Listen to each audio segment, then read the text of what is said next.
बंदे मम मन मान का साहे बंदगी।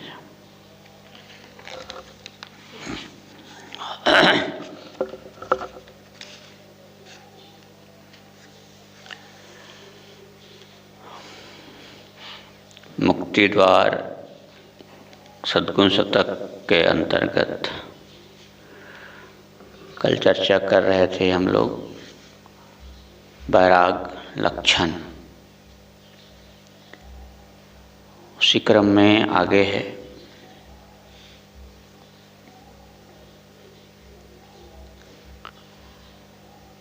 असन शयन को हलुक करी करे शुद्ध वैराग अंतिम जाने काज यह तेईसम को बड़ भाग। सद्गुरु विशाल देव कहते हैं साधक जिज्ञासु मुमुक्षु कल्याणेच्छुक को चाहिए क्या करे, असन शयन को हलुक करी। असन यानी कि भोजन, शयन निद्रा को कम करे और शुद्ध वैराग का अभ्यास करे।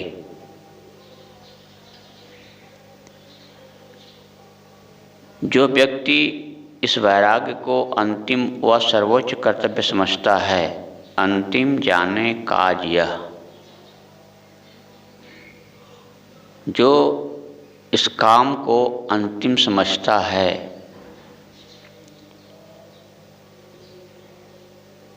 तेईसम को बड़ भाग, उसके जैसा सौभाग्यशाली दुनिया में कोई नहीं है। यहाँ सद्गुरु कहते हैं साधक को चाहिए। कल हमने चर्चा की थी साधक कौन, साधनोति साधवा, जो साधना करे। किसकी साधना करे? अपनी मन इंद्रियों को अपने वश में रखे, अर्थात अपने अनुसार से उसको चलाए, उसके अनुसार से न चले। कब देखना है, क्या देखना है, कैसे देखना है, क्या खाना है, ये सब अपने अनुसार से। यहाँ सद्गुरु कहते हैं साधक को चाहिए कि वो भोजन को कम करे। ना करे ऐसी बात नहीं है, कम करे। और कम का भी कोई स्केल नहीं है, कोई माप नहीं है। किसी के लिए 4 रोटी बहुत होती है, किसी के लिए ऊँट के मुंह में जीरा के समान है। तो ये तो गुरुदेव जी कहते थे, इसको तो अपना खुद को जो साधक है उसे समझना चाहिए कि मेरे लिए कितना अनुकूल होगा। यानी अपनी आंत की कैपेसिटी, क्षमता कितनी है, कितना पचा सकती है, ये देखना होगा। और शुद्ध वैराग करे। वैराग में शुद्ध, सद्गुरु कहते हैं विशेषण लगा है, शुद्ध वैराग नहीं अखंड वैराग। इसीलिए सद्गुरु पुराण साहब ने कहा है सोई अखंड समाधि है जहाँ अखंड वैराग। खंड वैराग, अखंड वैराग। खंड वैराग, कोई आदमी व्यसनी है तो सोचता है आज इतने दिन तक हम इसका सेवन नहीं करेंगे, इससे वैराग रखेंगे। बाद में फिर शुरू कर दिए तो ये खंड वैराग। अखंड वैराग, संकल्प लिया तो उसकी ओर त्याग जगत को घूम न देखे, मानुष जन्म सफल कर लेखे। त्याग दिया सो त्याग दिया। कितने गृहस्थ होते हैं गुरुदेव जी एक बार बताया करते थे कि एक भगत था, उसने संकल्प लिया कि गुरुजी अब आज से मैं बिल्कुल ब्रह्मचर्य व्रत का पालन करूंगा। अब मैं देख लिया, समझ लिया, सब बहुत हो गया, उसमें क्या रखा है। संकल्प लिया, कुछ साल और उधर जाना हुआ तो मुलाकात नहीं हुई, आए नहीं। तो गुरुदेव जी ने और भक्तों से पूछा, भाई वो भगत जी नहीं दिखाई देता है, क्या हो गया? कहे, गुरुजी वो आपके पास आने में शर्मा रहा है। कि काहे की शर्म? संत महात्माओं के पास आने में शर्म किस बात की, लज्जा किस बात की? कि साहब आपको याद है ना, एक बार उसने संकल्प लिया था आपके पास कि मैं आज से ब्रह्मचर्य का पालन करूंगा, उसकी बच्ची हुई है इसलिए वो आने में शर्म कर रहा है। तो शुद्ध वैराग तो नहीं है। तो समाज में कुपाठ पढ़ाने वाले, कुसंस्कार की शिक्षा देने वाले बहुत लोग होते हैं। साहब ने एक जगह कहा है किसी प्रसंग में कि इस संसार में जितने लोग अपने कहलाने वाले होते हैं,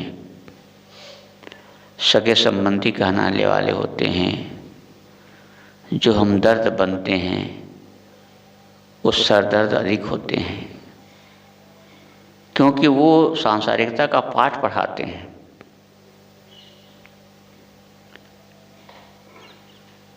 बहुत कम रेयर केस ऐसे होते हैं गिने चुने जो अध्यात्म की शिक्षा देते हैं, वैराग का पाठ पढ़ाते हैं। जैसे माता मदालसा का नाम हिंदू साहित्य में कहना चाहिए बहुत से स्थल पर है। उसने अपने बच्चों को, उनका पति था राजा ऋतुध्वज, तो उस मदालसा माता ने अपने बच्चों को, जैसे माताएं होती है, बच्चे रोते हैं तो कुछ उसको शांत कराने के लिए अपने ढंग से कुछ प्रयास करती हैं, कुछ गा करके, कुछ और करके लोरी सुनाती हैं। तो माता मदालसा लोरी में ये कहती थी, शुद्धोसी बुद्धोसी निरंजनोसी संसार माया परिवर्जितोसी। तुम शुद्ध हो, बुद्ध हो और निरंजनोसी, माया से अतीत हो। ये बराबर अपने बच्चों को पढ़ाती थी, सिखाती थी। तो उनके 3 बच्चे विक्रांत, सुबाहु, शत्रुमर्दन, ये शुरू से ही वैरागी हो गए। जब राजा ने कहा कम से कम एक बच्चा को छोड़ दो, और इतना बड़ा राजकाज है, सबको साधु बना दोगी तो फिर कैसे चलेगा। अब देखिए बड़ा आश्चर्य होता है कि जो माँ अपने बच्चों को इस प्रकार से पाठ पढ़ाती है, लेकिन स्वयं पता नहीं उसका क्यों अनुपालन नहीं करती रही होगी शुरू से। खैर, तो जब राजा ने कहा तो उसने एक बच्चे को छोड़ दिया, लेकिन साथ साथ उसने एक युक्ति निकाली। जैसे कुछ माताएं होती है या और घर परिवार के बुजुर्ग, जो बच्चे के गले में ताबीज़ या भुजा में कुछ बांध देते हैं ताबीज़, ताकि इसको कुछ ग्रह ना लगे, किसी की नज़र ना लगे। तो उसने एक ताबीज़ बना करके अपने बच्चे की भुजा में बांध दी। कहा बेटा, जब तुम्हें ज़रूरत पड़े, जब कोई मुसीबत आए, जब तुम्हें लगा कि अब इस संसार में जीना रहना मुश्किल है, तब इसको खोल कर देख लेना। राजा था, और राजा जानते हैं एक दूसरे पर लोग नज़र लगा जाते हैं, एक दूसरे पर आक्रमण करते हैं, उसको कब्जा कर ले, उस पर आक्रमण करने। दूसरे राजा ने इस पर अटैक किया, इनके राज्य पे। सब तरफ से जब घिर गया, तब उन्हें याद आई कि माता ने कहा था कि जब कोई मुसीबत आए तुम इसे खोल कर देख लेना। तब उसने खोल के देखा तो वही जो उन बच्चों को पढ़ाया था उसमें लिख रखी थी। वो अभी राजकाज छोड़ करके वैरागी हो गया, छोड़ दिया। तो ऐसी माता मैनावती, गोपीचंद की माँ, उसने भी यही बात पढ़ाया। तो ये ऐसे कम होते हैं जो वैराग्य की शिक्षा देते हैं। सद्गुरु कहते हैं साधक को चाहिए कि वह भोजन को कम करे। जो व्यक्ति अधिक खाएगा वह निश्चित ही अधिक सोएगा, क्योंकि भोजन में नशा होता है। इसलिए विद्यार्थियों के लिए भी ये कहा जाता है कि विद्यार्थियों को चाहिए कि भोजन कुछ कम करें। ज़्यादा खाएंगे, पढ़ने बैठेंगे, नींद आएगी, आलस आएगा, पढ़ने में मन नहीं लगेगा। तो वही बात साधक के लिए भी है। इसलिए गुरुदेव जी बराबर अपने प्रवचन में, अपनी शिक्षा में इस प्रसंग को लाया करते थे, भोजन विषय को कम खाएं। गुरु गोरखनाथ की वाणी में भी बहुत मज़ेदार ये बात आई है। उन्होंने कहा है, बड़े बड़े कुल्हे, मोटे मोटे पेट, नहीं रे पूता गुरु से भेंट। मोटे मोटे कुल्हे हो गए, यानी खा खा खूब मोटा ही गए, और बड़े बड़े कुल्हे और मोटे मोटे पेट, पेट निकल गया, तोन निकल गए। तो गोरखनाथ जी कहते हैं नहीं रे पूता गुरु से भेंट। ऐसे लोगों को गुरु से भेंट नहीं होगी। गुरु मतलब यह बाहरी गुरु नहीं, आत्मिक गुरु। इसलिए गुरु जी कहते थे ना, एक गुरु बाहर होता है, एक गुरु भीतर होता है। तो बाहर का गुरु भीतर के गुरु को का परिचय कराता है। तो भीतर के गुरु के लिए गोरखनाथ महाराज कहते हैं कि जिसके बड़े बड़े कुल्हे हैं, मोटे मोटे पेट हैं, उसका गुरु से भेंट नहीं होगा। साथ आत्म कल्याण, आत्म साधना काम नहीं कर पाएगा, आत्म स्थिति नहीं प्राप्त होगी, शांति नहीं मिलेगी। तो शांति किसको मिलेगी? खड़खड़ काया निर्मल नेत्र, तब जाने तब रे पूता गुरु से भेंट। इसका खड़खड़ काया हो और निर्मल नेत्र हो। नेत्र शरीर किसका है? अब किसका है? कौन इतना कमजोर ना हो जाए कि साधना ही ना करते बने। ये तो लक्षणार्थ है कि मतलब संतुलित, अति सर्वत्र वर्जित।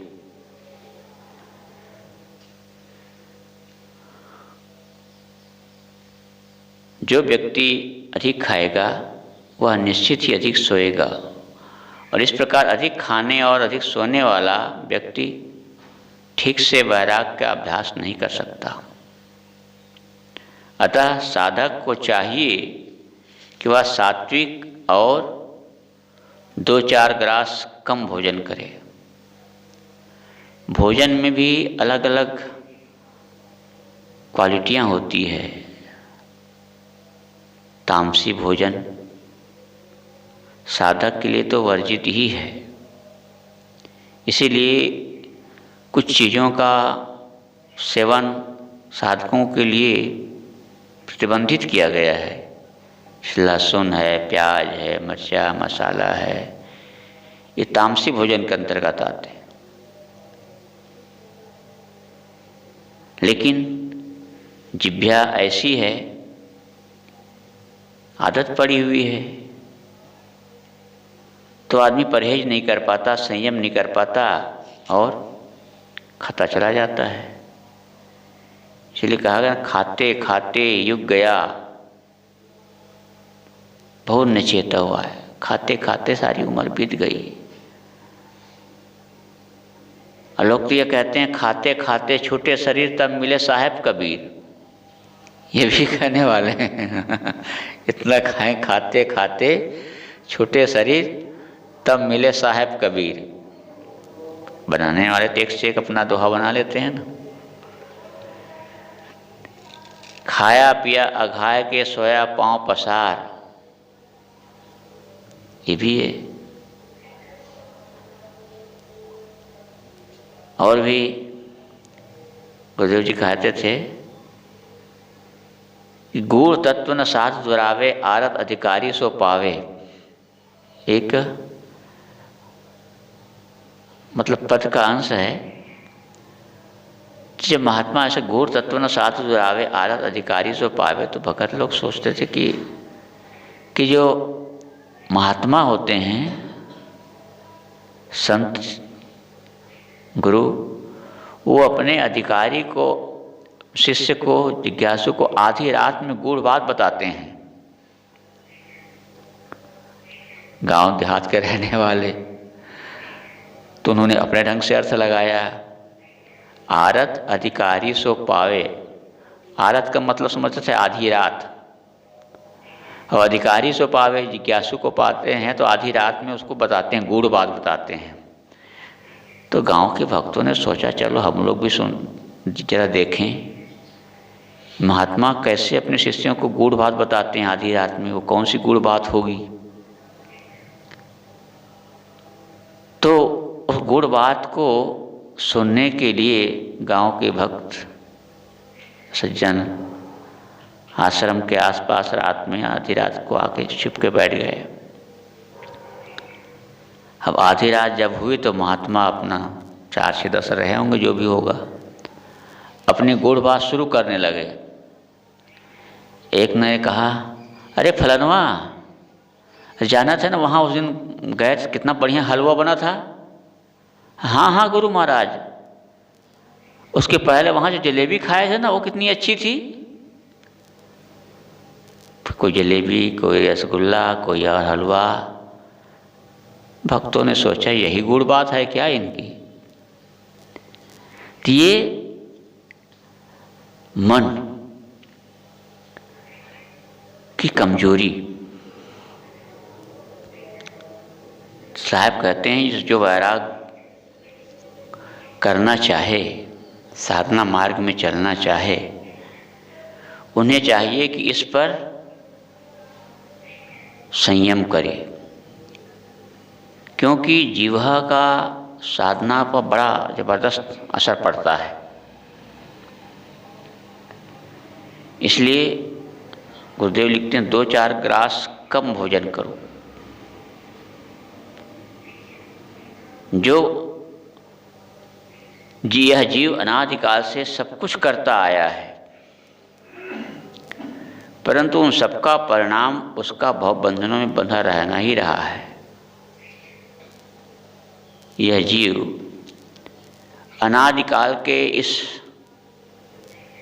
प्रवाह में क्या क्या नहीं किया होगा, सब कुछ किया होगा, परंतु उन सबका परिणाम क्या रहा? भव बंधनों में बंधना, दुख में जीवन जीना।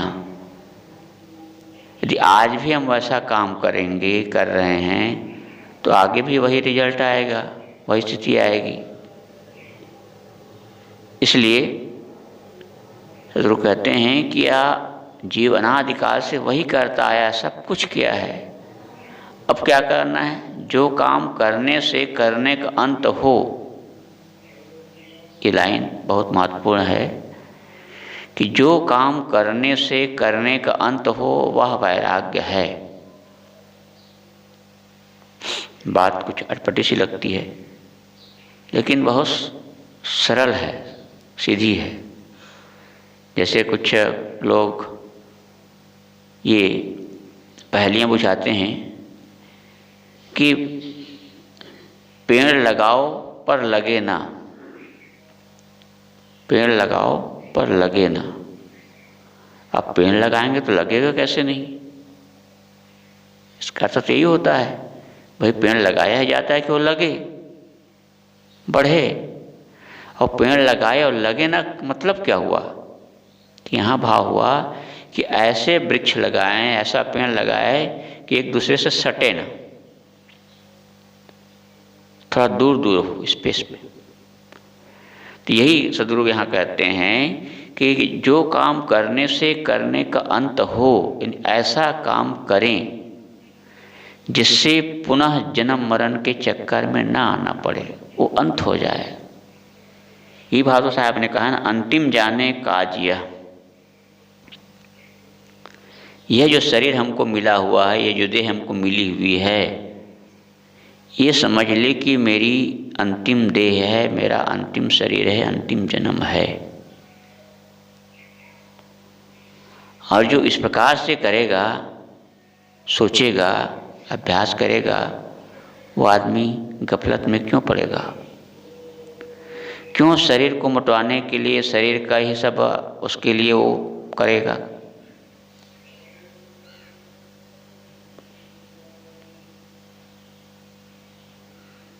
कहते हैं एक महात्मा जब कहीं किसी भंडारा में, भोज भंडारा में जाता था, भोजन आता बस टूट पड़ता, खाता चला जाता, खाता चला जाता। तो एक बार जब भंडारा पे गया तो खूब खाने लगा, छक करके, आंख मूंद करके खाना चाहिए। तो और साथियों ने कहा, अरे कम से कम बीच बीच में पानी तो पी लिया कर, इतना खाए जा रहे हो, बीच में कम पानी तो पी लिया कर। तो क्या कहते हैं, बीच आए तब तो ना, बीच आए तब तो पानी पी, बीच का तो पता ही नहीं कैसे पानी पिए हम। ऐसे एक और महात्मा के गुरु जी कहते थे कि एक भक्त या महात्मा भोजन भंडारा में गया तो मनानुकूल भोजन आया, खूब खाने लगा। जब पेट भर जाता था तो जरा उठ लेता था, खड़ा हो जाता था, खड़ा होकर के देख लेता था। लोगों ने कहा, भाई तुम बीच में खड़ा होते हो, बैठते हो, काहे के लिए, क्यों ऐसा करते हो? कि मैं देखता हूँ कि साथी लोगों में सब लोग आए हैं कि नहीं आए हैं। सब गिन लेता हूँ, सब लोग आए। तो उठता था, थोड़ा सा भोजन नीचे सरक जाता था, जगह हो जाती थी, फिर खाते थे। एक ने कहा, जब इतना खाए तो जरा रेचक पाचक चूरमा खा लिया करो। क्या रेचक पाचक चूरमा खाने की जगह होती थी, अगला डो खाने लेता। ये है कमजोर मन। यहाँ सदगुरु कहते हैं कि जो काम करने से करने का अंत हो वह वैराग्य है। वैराग की आग से आसक्ति के सारे बीज भून जाते हैं। वैराग की आग से आसक्ति के सारे बीज भून जाते हैं। भव बंधनों की रीढ़ अहंकार है, वह टूट जाती है। वैराग के अभाव में ही लोग नाना आशा की फांसियों पर लटके हुए दिन बने रहते हैं। सदगुरु कहते हैं कि वैराग के अभाव में ही लोग नाना आशा की फांसियों पर लटके हुए दिन बने रहते हैं। ये आशा इसीलिए कहा कि आशा ही परमम दुखम नैराश्यम परमम सुखम यथा संसिद्ध कांतासाम सुखम सुस्वा पिंगला। ये पिंगला के लिए कहा गया है कि पिंगला नाम की एक वेश्या थी। उन्हें पुरुषों से आशा थी कि इससे सुख मिलेगा, तो उसके लिए वो अपने देह व्यापार करती थी। एक दिन इस आशा में बैठी थी रात में कि कोई आएगा, लेकिन रात गुजर गई। 11 बज गया, 12 बज गया, 1 बज गया, 2 बज गया, 3 बज गया, कोई आया ही नहीं। तब उसने ये इस मंत्र को कहा, आशा ही परमम दुखम नैराश्यम परमम सुखम यथा संचिंत कांतासाम सुखम स्वा पिंगला। जब पिंगला ने पुरुषों से आशा का त्याग किया तो सुख से सोई। ऐसे ही और चीज़ों से, जैसे हम पैदल जा रहे हों, हमारे सामने से कोई साइकिल वाला गुजर गया तो ये लगता साइकिल होती तो कितनी अच्छा होता। अब साइकिल की आशा लग गई। कुछ काल पश्चात साइकिल आ गई, फिर सामने से स्कूटर वाला निकल गया, मोटरसाइकिल वाला निकल गया। तो कि स्कूटर होती, मोटरसाइकिल होती तो कितना अच्छा होता। अब इस आशा में वो चला जा रहा है। स्कूटर हो गई, मोटरसाइकिल हो गई, अब सामने से कार वाला निकल गया। तब लगे कार होती तो कितना अच्छा होता। अब कार में भी एक से एक क्वालिटी है, कई प्रकार की कारें हैं, एक से एक। तो उन गाड़ियों के बारे में कि ऐसी कार होती, सेंट्रो कार होती, फॉर्च्यूनर होती, BMW होती तो कितना आनंद आता। तो इस तरह से आदमी उस आशा की फांसी में फंसा रहता है, बंधन बनाता रहता है। या फिर कोई सरपंच है गांव का, तो क्या शहर का पार्षद होता तो कितना अच्छा होता। पार्षद हो गया तो सोचता MLA हो जाता तो कितना बढ़िया होता।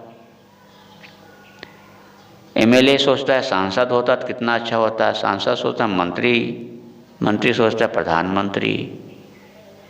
एक तरह से एक चैन है कि ये होता तो वो होता, ये मिलता वो मिलता। गारहस्थ है, अपनी पत्नी से संतोष नहीं होता है तो पड़ोसी से संतोष मिलेगी, इससे संतोष, उससे। ये सदगुरु कहते हैं यही आशा की फांसियों पर लटके हुए आदमी दीन बने रहते हैं। सदगुरु कबीर क्या कहते हैं, हो हजूर में ठाड़ का तो अब तय संभर संभार। हो हजूर, तुम हजूर हो, बादशाह हो, दीन नहीं हो, लाचार नहीं हो। तो ये लाचारी क्यों होती है? दुनिया से भोगों की आशा। इसलिए साहब कहते हैं वैराग के अभाव में लोग नाना आशा के फांसे में फंसे हुए दीन बन रहते हैं। जिसके हृदय में शुद्ध वैराग्य है उनकी मस्ती का क्या पूछना। बोध संयुक्त वैराग्य पूर्ण कर लेने पर सभी कर्तव्यों का अंत हो जाता है। मैंने कल कहा था केवल कपड़ा बदलने से नहीं, माला पहनने से नहीं, तिलक लगाने से नहीं, और भी वैराग के चिन्ह धारण करने से वैराग नहीं होता है। इसलिए किसी ने कहा है माला पहिरे काठ की, तामे डाला सूत, माला बेचारी क्या करे जपने वाला कपूत।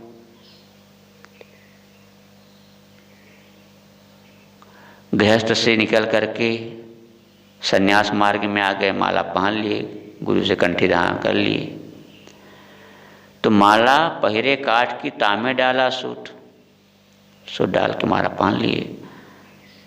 तो इतनी मात्रा से वैराग थोड़ी उपस्थित हो जाएगा। माला बेचारी क्या करे, जपने वाला कपूत, माला बेचारी क्या करेगी जब जपने वाला ही कपूत है। तो इसके लिए आवश्यकता है, सद्गुरु विशाल देव ने कहा है कि वैरागवान के संग बिन होत नहीं वैराग, संगत हो फल ना मिले बिन साचा मल्लाग। आवश्यकता है उस मार्ग में चलना है तो उसके जो महर्मी हैं, उसमें जो आगे बढ़े हुए हैं, उसके जो विशेषज्ञ हैं, उसका साथ करें, उसका सानिध्य ग्रहण करें तो शुद्ध वैराग होगा। जिस महामानव के मस्तिष्क में यह बात जग जाती कि हमारे जीवन का लक्ष्य शांति की प्राप्ति है और वह अखंड वैराग्य के धारण करने से ही होगा, वह धन्य है। जिसने प्रारंभ में ही सोच लिया, मैंने कल कहा था अंतदशाली आदमी, शुरू में ही सोच लिया, अपने जीवन का लक्ष्य निर्धारित कर लिया, वो धन्य है। तुमने कहा था गुजरात के सूरत की एक छोटी सी बच्ची 8 साल की जैन सन्यासिनी बनने का संकल्प कर लिया। उसके घर वालों ने और समाज वालों ने कितना उसका स्वागत धूमधाम से किया साधु, और उस मार्ग में उसको समर्पित करा दिया। ऐसे ही छत्तीसगढ़ की एक लड़की साहू परिवार की, वह भी जैनी हो गई, कम उम्र उनकी भी थी। तो ये आदमी जब सोच लेता है, निश्चय कर लेता है, तो कोई काम कठिन नहीं होता है। इसलिए किसी ने कहा है कि मुसीबतों से भाग जाना आसान होता है, मुसीबतों से भाग जाना आसान होता है, जिंदगी का हर पल एक इम्तिहान होता है। डरने वालों को दुनिया में कुछ मिलता नहीं, जूझने वालों के चरणों में सारा जहान होता है। जूझना यानी संकल्प करना, निश्चय करना और उस मार्ग में चल पड़ना, तो कोई भी रुकावट बाधा नहीं बनती। तो जो संसार की भागा दौड़ी से थक जाता है, जो भोगों को निरस समझ लेता है, जिससे जन समूह में अरुचि हो जाती है, जो ऐश्वर्य को तुच्छ समझता है, वह वैराग धारण का सबसे अनासक्त हो जाता है।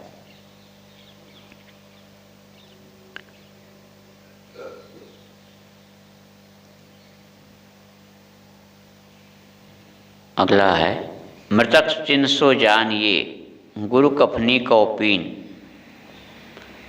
चिता भूमि से ना डिगे जो जग मृत्यु लय लीन। सदगुरु कहते हैं मृतक चिन्ह सो जानिए गुरु कफनी कौपीन। जब आदमी मर जाता है तो उसे बिना सिला हुआ श्वेत वस्त्र लोग ओढ़ाते हैं, जिसे कफन कहते हैं। गुरु की शरण में जब साधक जाता है, कुछ दिन गुरु उन्हें देखते हैं, परखते हैं कि अब यह साधक साधना मार्ग में चल सकता है, उन्हें विश्वास हो जाता है, तो उन्हें कौपीन देते हैं।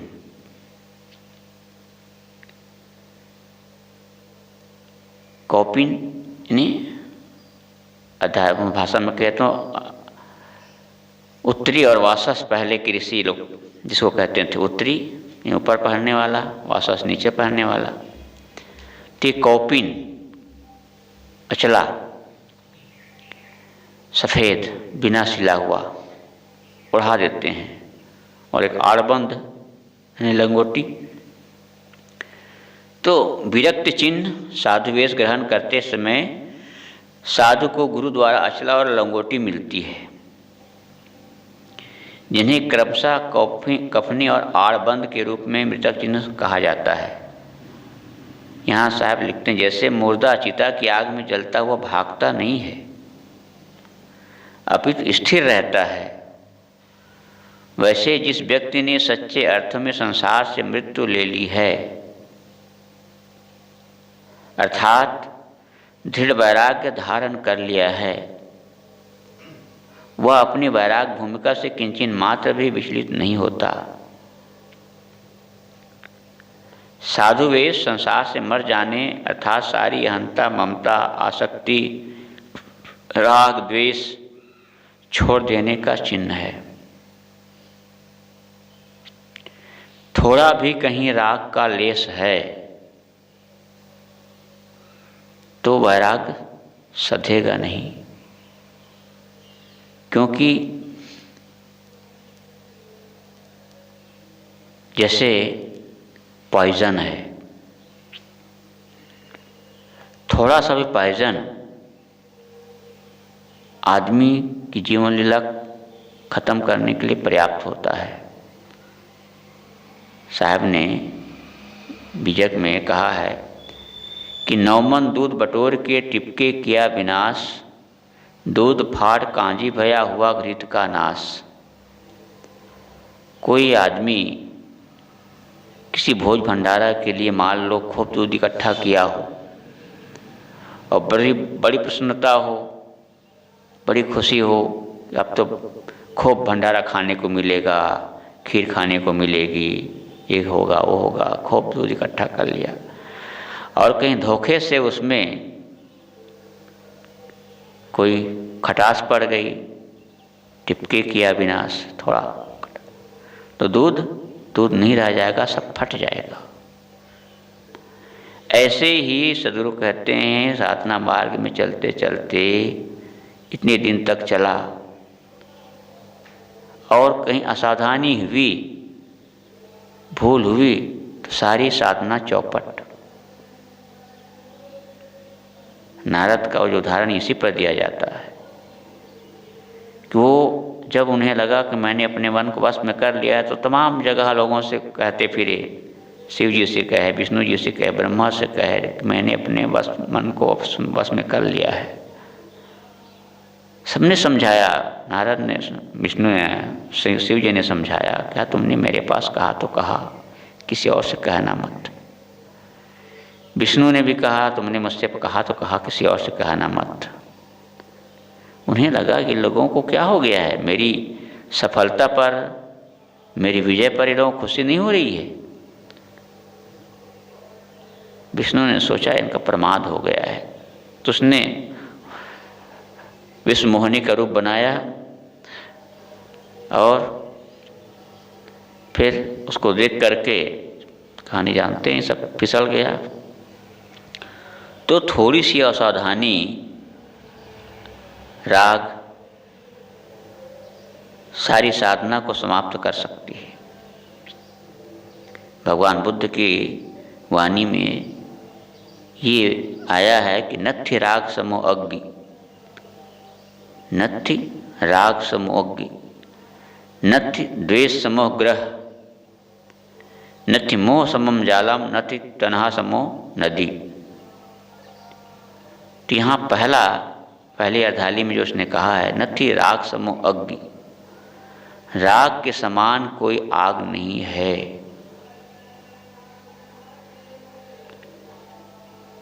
और कह रागा द्वेषम हृदयम और वाग दुष्टा नितादि हिंसादि रहितस्य काया एतद ईश्वर पूजनम। यहाँ भी कहा गया है हिंसादि रहितस्य काया, जिसकी काया हिंसादि रहित है वही समझ ईश्वर की पूजा है। तो सभी संतों ने, सभी धर्मों के सब जो उस क्षेत्र में आगे बढ़े हैं, उन सब की यही राय है। तो साधु व वैराग्य दूसरा संसार से मर जाना है, इसका अर्थ है सारे अहंकारों का सर्वथा अभाव। जो लोग साधु वेश धारण करके किसी प्रकार का अहंकार धारण करते हैं वे अपने आप में हास्यास्पद है। सच्चा वैरागवान सब कुछ का सब समय अंत किए रहता है। वहाँ देह तज जीव चला, यहाँ जगत मन त्याग, सबसे रहे उदास होए मोक्ष पंथ में लाग। सद्गुरु विशाल देव कहते हैं कि वहाँ देह तज जीव चला, संसार में जीव शरीर को छोड़ के चल देता है। जब आदमी शरीर छूट जाता है, मर जाता है, तो जीव शरीर को छोड़ के चला जाता है। उसी को मरना कहते हैं। लेकिन यहाँ मरना क्या है? यहाँ जगत मन त्याग, वैराग दशा में जगत मन त्याग यानी मन से संसार की आसक्तियों का त्याग ही संसार से मर जाना है, संसार से पीठ देना है। वैराग दशा में मन जगत से, जगत की आसक्ति तथा अहंता ममता छोड़कर शांत हो जाता है। यद्यपि वैराग्यवान भी संसार में रहते हैं। कोई साधु हो जाता है घर परिवार को छोड़कर तो कहाँ जाएगा? रहेगा संसार में ही रहेगा। तो जैसे कहते हैं नदी और नाव, नाव पानी में तब तक तैरती है जब तक वो पानी की सतह पर होती है, और कि नाव में ही पानी भर जाए तो तैरेगी थोड़ी, वो डूब जाएगी। ऐसे ही साधक संत संसार में रहते हैं लेकिन सांसारिकता उसके अंदर नहीं होती है। सद्गुरु कहते हैं वैरागवान भी संसार में रहते हैं, संसार से अलग नहीं हो सकते। गांव नगर शहर छोड़कर के भी जंगल में भी रहेगा तो जब वो भी संसार है। मन में संसार ना आने पाए, संसारिकता का प्रवेश ना हो। सद्गुरु कहते हैं वे संसार की आसक्ति को त्याग करके रहते हैं। पानी में नाव का रहना बुरा नहीं है, परंतु नौका का पानी में रहना बुरा है। इसी प्रकार संसार में साधक का रहना बुरा नहीं है, किंतु साधक में संसार का रहना बुरा है। हर वैराग्यवान साधक को हर समय मृत्यु को सामने रखना चाहिए। वह सारे प्राणी पदार्थों, परिस्थितियों, अवस्थाओं तथा अपने शरीर तक को क्षण क्षण अपने से दूर देखता रहे, कहीं आसक्त न हो, कहीं थोड़ा सा भी संसार गीलापन न होने पाए। किसी भी चीज में शरीर है, शरीर के लिए आदमी को काम मेहनत करना पड़ता है, खाना पीना पड़ता है। साहब ने कहा है कबीर भूख कुतिया है, करत भजन में भंग, एक टुक रोटी डाल के करे भजन निसंग। कबीर भूख कुतिया है, शरीर है तो भूख तो लगेगी ही, भोजन की आवश्यकता पड़ेगी ही। सतगुरु क्या कहते हैं, वो कुतिया समझ लो। जैसे कोई कुतिया हो, बहुत चिल्ला रही हो, भूख लगी हो तो एक टुक रोटी डाल दो, चिल्लाना भौंकना बंद कर देगी। ऐसे ही भूख कुतिया है, उस थोड़ा सा आहार ले लें, ग्रहण करें। गुरुदेव जी तो बराबर इस बात को कहा करते थे कि भोजन को औषधि के समान ग्रहण करना चाहिए। औषधि दवाई, कोई आदमी बीमार पड़ जाता है, डॉक्टर दवाई लिखता है, दवाई की मोटी लिस्ट बना दी, लिख दिया, तो दवाई को एक साथ थोड़े कोई खा लेता है। जिस मात्रा में डॉक्टर ने दवाई सेवन करने को लिखा है उसी मात्रा में दवाई खाएगा तो ठीक होगा। ऐसे ही सदगुरु कहते हैं कि जो चीज़ें हैं दुनिया की उसे हम उस रूप में ग्रहण करें। साधारण मनुष्य की दृष्टि में जो ऐश्वर्य महान से महान कहलाता है, वैराग्यवान की दृष्टि में वो तुच्छ है। वैराग्यवान पुरुष लोक कल्याण के कर्तव्य करते हुए भी सबसे उदासीन रहते हैं। उनका हृदय कहीं बंधा हुआ नहीं रहता है, वो किसी चीज़ को देख आकर्षित नहीं होता है, उसे राग मोह नहीं करता है।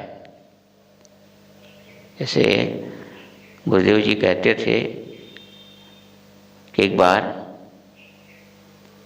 सदगुरु शिव विशाल साहब के पास गए तो कुछ फूले थे, लोग आते थे बंदगी करने, फूल लाते थे।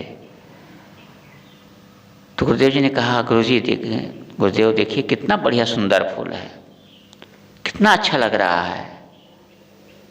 कि मकान को देख के कहे कि उसको देख कितनी अच्छी बिल्डिंग है, कितना बढ़िया मकान है। फिर अंतिम में सतगुरु विशाल देव ने कहा, तुम चाहिए जितना बकाओ, देहाती भाषा तुम जितना बकाओ हम मानब न। यानी हम नहीं मान सकते कि तुमसे ज़्यादा अच्छी चीज़ थोड़ी ना होगी। तो ये गुरुदेव कहते हैं वैराग्यवान पुरुष लोक कल्याण के कर्तव्य करते हुए सबसे उदासीन रहते हैं, उनका हृदय कहीं बंधा हुआ नहीं रहता। जैसे मेंटल का उदाहरण देते हैं, मेंटल हो तो पहले तो आजकल तो बिजली आ गई है और भी इलेक्ट्रॉनिक चीज़ें आ गई है बत्ती के रूप में जलाने के लिए। पहले मेंटल का उपयोग कहीं नाच नौटंकी या फंक्शन समारोह वगैरह में करते थे। गैस, तो गैस में मेंटल लगा होता था, तो मेंटल जब पहले लगाया था तो जल जाता था। अब उस जला हुआ मेंटल को निकाल करके हम दूसरे गैस में लगाना चाहें तो संभव नहीं है। जब तक लगा है, निकाले तो गया। वैसे जब वैराग्यवान जो पुरुष होते हैं, साधक होते हैं, संत होते हैं, वे संसार में रहते हैं जब तक रह रहे हैं, बस प्रारब्ध है, बस प्रारब्ध खत्म, सब खत्म। गुरुजी उसका उदाहरण देते थे, किसी गाय बैल भैंस जानवर के गले में जो हार पहनाते हैं। छत्तीसगढ़ में प्राय अक्सर दीपावली या डिठवन के समय लोग जो रावत होते हैं, यादव वगैरह, वो हार पहने, इसको सोहई बांधना कहते हैं। तो बांधते थे, गले में पहनाते थे, बस जब तक रहा टूट गया, गिर गया, क्या चिंता उसको। ऐसे ही यहाँ सदगुरु कहते हैं कि साधक वैराग्यवान का हृदय कहीं बंधा हुआ नहीं रहता है। वे भली भांति ये समझते हैं कि तृप्ति बाहर से नहीं आती है, बाहर से तो आशा कामना तृष्णा आती है जो हर समय जीव को पीड़ा देती है। तृप्ति अपने आप में मुड़ने से आती है और यह तब होता है जब विषयों से वैराग्य हो। इसलिए कहा जाता है हम भीतर जाएंगे तो हम भी तर जाएंगे, आप भीतर जाएंगे तो आप भी तर जाएंगे, हम भीतर जाएंगे। शब्द का विन्यास करके देखें, हम भीतर जाएंगे तो हम भी तर जाएंगे। हम दुनियादारी के चकाचौंध से, चाकचक्य से, बाहरी आकर्षण से मुड़ करके जब अपने भीतर जाएंगे तो हम भी तर जाएंगे। ये भाव है। यहाँ सदगुरु कहते हैं तृप्ति अपने आप में मुड़ने से होती है और यह तब होता है जब विषयों से पूर्ण वैराग हो। तन प्रारब्धि को भोग करी पुनर्देह मन दग्ध, गुरु ज्ञान से काज तोय और सुने नहीं बग्ध। यहाँ साहब कहते हैं कि तन प्रारब्धि को भोग करी पुनर्देह मन दग्ध। हे वैराग्यवान साधक, सुख दुख भोग के लिए पूर्व कर्मों के जोर से जो प्रारब्ध शरीर सामने उपस्थित है उसका अनासक्त पूर्वक वर्तमान करो और पुनः देह उत्पन्न होने में कारण रूप मन के आसक्ति बीज को भस्म करो। तुम्हें गुरु ज्ञान से अपना प्रयोजन रखना चाहिए। गुरु ज्ञान से काज तो ही, यानी तुम्हें गुरु ने जो ज्ञान दिया है, जो शिक्षा दी, उपदेश दिया है, उससे ही प्रयोजन रखना चाहिए। अन्य प्रापंचिक बातें न सुने, न उसका ग्रहण करे। तो तन प्रारब्ध को भोग करी, पुनः देह मन दग्ध। सुख दुख भोग के लिए पूर्व कर्मों के जो जोर हैं, जिससे प्रारब्ध शरीर मिला हुआ है। बीजक कहरा में सदगुरु श्री कबीर साहब ने भी कहा है कि भोगव भोग भुक्त जन भूलव। भोगव भोग यानी प्रारब्धवशात जो शरीर मिला हुआ है उसके भोग को तो भोगो, क्योंकि शरीर में उतार चढ़ाव आता है, अनुकूलता प्रतिकूलता आती है, ऊंच नीच होते हैं, तो उसे समझे प्रारब्ध साथ आ रहा है, उसको भोगो। बिना भोगे काम नहीं चलेगा। लेकिन भुक्ति जन भूलो, और दुनिया के भोगों में मत उलझो, मत भूल जाओ। अपना ध्येय सामने रखो। तुम किस लिए आए हो, तुम्हारा क्या कर्तव्य है और क्या कर रहे हो। जब साधक इस विषय पर चिंतन करेगा तो फिर दुनिया में आकर्षण होने का उनके पास समय कहाँ रहेगा। इसी बात को सदगुरु कहते हैं, गुरु ज्ञान से काज तो ही, और सुने नहीं भक्त। तुम्हें केवल गुरु के ज्ञान से ही अपना मतलब रखना चाहिए। जीवन में जितने भी रिश्ते नाते सगे संबंधी मिलते हैं, सब एक दिन छूटने वाले हैं, सब पिछुड़ने वाले हैं।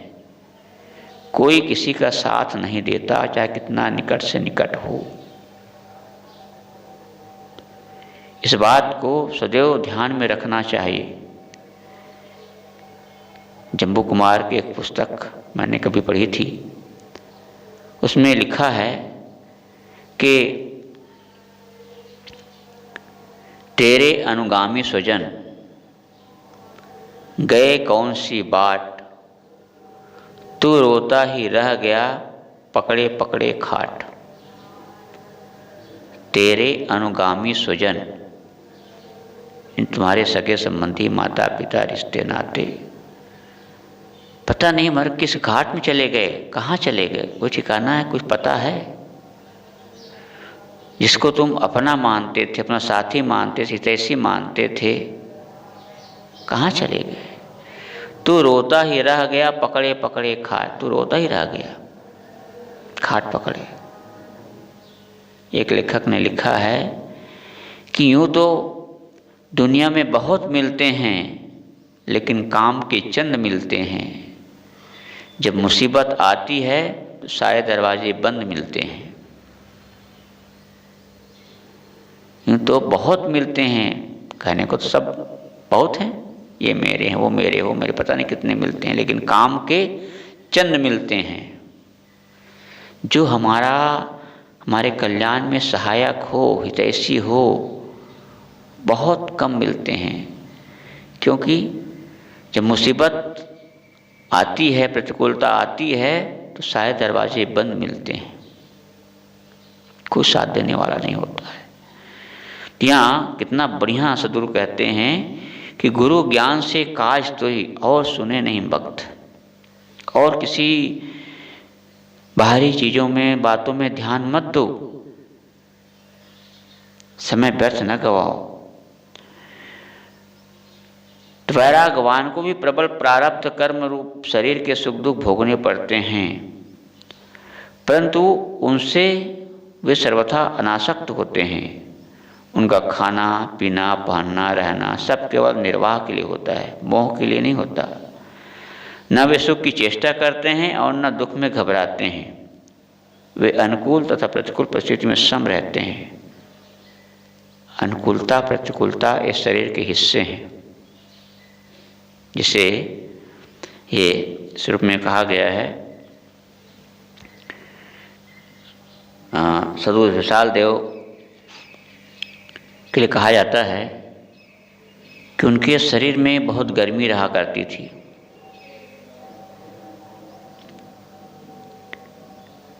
और खुजली होती थी, शरीर में बहुत पीड़ा होती थी। लेकिन उस स्थिति में भी सद्गुरु विशाल देव के चेहरे पर मुस्कान बना रहता था। कोई शिकन नहीं, कोई पीड़ा नहीं। शरीर को पीड़ा होती थी लेकिन मन में नहीं। ऐसे ही रमन महर्षि के लिए कितना घातक बीमारी से वो ग्रसित थे। रामकृष्ण परमहंस के लिए कहा जाता था, लेकिन मस्त रहते थे। वो समझते थे कि शरीर का भोग है, ये प्रारब्ध है, भोगते थे। इसी बात को सद कहते हैं, प्रभाग्यवान को भी प्रबल प्रारब्ध रूप कर्म रूप शरीर के सुख दुख भोगने पड़ते हैं। विषयों के आसक्ति बीज ही जन्म मरण के कारण हैं। साधु का यही काम है कि वह विषयासक्ति को सर्वथा ध्वंस कर दे। साधु को संसारी वार्ता, राजनीतिबाजी तथा किसी भी प्रपंच क्रिया में नहीं फंसना चाहिए। उसे सदैव ज्ञान में ही रमण करना चाहिए।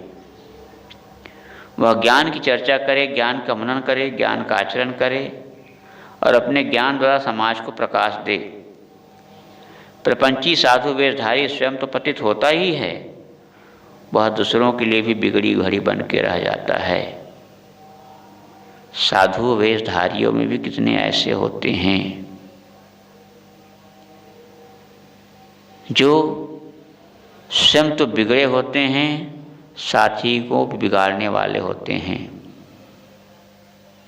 मैंने उस दिन कहा था कि भगवान बुद्ध के समय में एक साधक था, समाज में उनके साथ रहने वाला, जो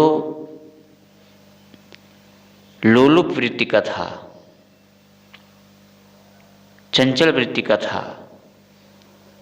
तो भगवान बुद्ध का जब शरीर शांत हुआ, निर्वाण को प्राप्त हुआ, तो वो खुशी मनाने लगा। बड़ा अच्छा हुआ भगवान बुद्ध चला गया। भला किसी साधक के मुख से ऐसी बातें निकल सकती है जो ये कहे कि अच्छा हुआ गुरु महाराज मर गया, चला गया, अनुशास्त्रा चला गया। तो कहता था अच्छा हुआ भगवान बुद्ध मर गया, चला गया। नहीं तो कहता था ये मत खाओ, ये मत देखो, यहाँ मत जाओ, वहाँ मत जाओ। तो ऐसा कौन कर सकता है जो प्रपंची होगा, जो केवल वेशधारी होगा, जो स्वयं पतित होता है और दूसरे के लिए बिगड़ी खड़ी बनकर रह जाता है। किंतु सच्चा व्यक्ति साधु अपने तथा दूसरे के लिए भवसागर पार होने का जहाज बन जाता है। अनेक संकल्पों वाला व्यक्ति किसी भी दिशा में सफल नहीं होता।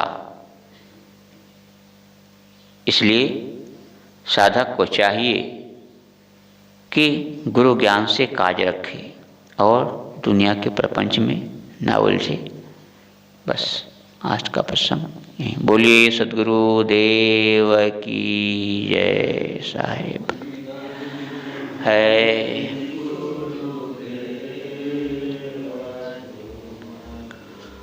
वंदना।